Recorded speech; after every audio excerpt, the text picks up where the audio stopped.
What's going on, everybody? I hope everybody's having an unbelievable week once again. It's Justin Jackson here. The game is finally here that everybody has circled and have been talking about for the longest time. The matchup between Kansas and North Carolina in Allen Fieldhouse. I can remember all the way back to my freshman year of my first true away game at the University of Kentucky, and I was against the platoon system and arguably one of the best college teams of all time that was assembled there at Kentucky, and the nerves and the jitters and the kind of not really knowing what to expect going into that type of game. And just like this game coming up from North Carolina, it was early in the season and kind of one of those measuring stick type games. Just kind of seeing where we were as a team, and I think this game is kind of that same exact type of thing.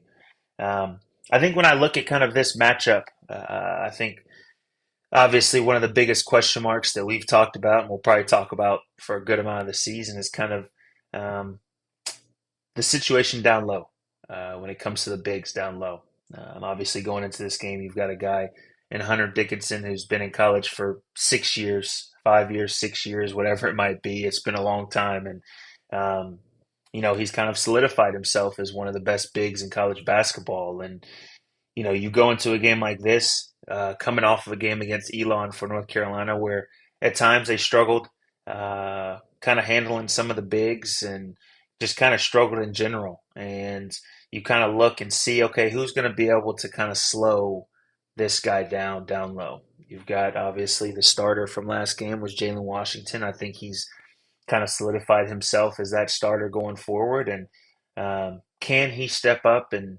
make big time plays and play with the physicality and match the physicality that Hunter Dickinson plays with throughout the game? Um, can guys like Van Allen Lubin come in and do the same thing? Um, Jalen Withers, can they take advantage of him on the other end? Uh, just kind of what does this look like? I think there's just some things to kind of watch throughout the game, to kind of keep it the back of your mind as far as uh, these kind of matchups.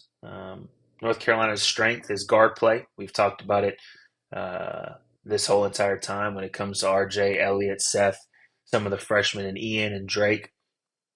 So what will that look like kind of throughout the game? Will they be able to take advantage of uh, the Kansas guards who are no slouches? You've got a point guard that's been there for 6 years.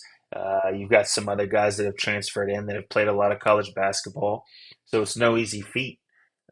But can these guards take advantage, of their strength and getting downhill and causing issues in the paint and maybe causing Hunter Dickinson to get in foul trouble and causing some of these bigs to get in foul trouble that are even behind Hunter.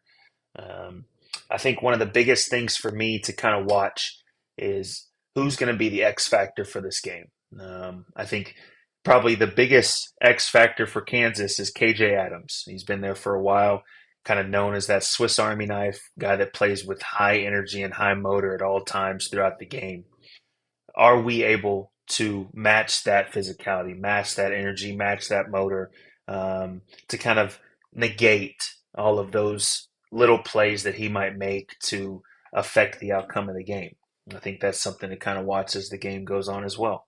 Um, I think watching this North Carolina team throughout the preseason and even in that first game against Elon, they showed spurts of being a really polished, a team that can execute plays and a team when they're in transition that is hard for anybody to hang with.